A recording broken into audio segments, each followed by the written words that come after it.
تازه د پاکستان ښکاره ظلم په تورخم کې پاکستان بیا کوم ظلمونه شروع کړي دي پوره جزئیات یې هم دلته راسره وګورئ. له تېرې یوې میاشتې راهیسې د تورخم له لارې د افغان سوداګرو تشو لاریو ته اجازه نه ورکول کیږي. افغان سوداګر وایي له یوې میاشتې راهیسې په تورخم کې د طالبانو د کمیسارۍ له لورې تشې لارې درول شوي او پاکستان ته د تګ اجازه نه ورکول کیږي، چې له امله یې دوی هره ورځ نږدې 200,000 امریکایي ډالر زیان ویني. دوی وایي د ورځې د افغان سوداګرو 30 لارۍ خو بالمقل د پاکستان نږدې 300 تشې لارۍ افغان لوري ته راوړي چې دوی یې توپیري چلند بولي. د سوداګرۍ په خبره د هرې تشې لارۍ په سر پر دوی له 180 نیولې تر 320 ډالرو پورې ډیمریج او ډیټمینشن راځي چې دوی یې اندېښمن کړي دي. افغان سوداګر وایي د ستونزو په تړاو یې په کراتو د ننګرهار لپاره د طالبان ولایتي ادارو او د دې ډلې ترانسپورټ وزارت ته شکایتونه رسولي، خو تر اوسه یې غم نه دی خوړل شوی. دوی زیاتوي د افغان سوداګرو 30 تشې لارۍ او د پاکستان نږدې 300 لارۍ افغان خاورې ته راوړي چې د دوی کارونه یې ټکني او له سره تاواني دي.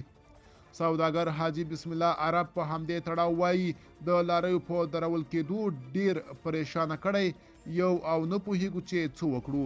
موږ دا ستونزه وار په وار ننګرهار کې د طالبانو والي او د ترانسپورټ وزیر ته رسولې، خو هغوی د حل لپاره تر اوسه هیڅ اقدام نه دی کړی. هره ورځ پاکستان ته زموږ 30 لارۍ خو برعکس د پاکستان 300 لارۍ افغانستان ته راځي چې زموږ کاروبار یې خراب کړی او له سخت تاوان سره یې مخ کړي یو. د سوداګرو په وینا چې د ننګرهار لپاره د طالبانو له والي سره یې کتلي او د دوی د ستونزو د حل په تړاو یې د طالبانو کمیسار مولوي اسمت الله یعقوب ته لارښوونه کړې چې لاریو ته اجازه ورکړي او ستونزه یې ورحل کړي، خو تر دا مهاله دا ستونزه نه ده حل شوې. سوداګر حاجي شکور زیاتوي چې پر هرې لارۍ د کمپنۍ له لورې په 100 فوټه کانټینر 120 او 40 فوټه کانټینر باندې له 300 ډالرو پورته ورځنی لګښت حسابیږي. نو موړي دغه راز وویل موږ څو ځلې ننګرهار کې د طالبانو بېلابېلو ادارو سره ناستې وکړې او خپلې ستونزې مو ورسره شریکې کړې، خو تر دا مهاله دوی زموږ ستونزو ته هیڅ ډول حل لاره پیدا نه کړه او هره ورځ تاواني کیږي.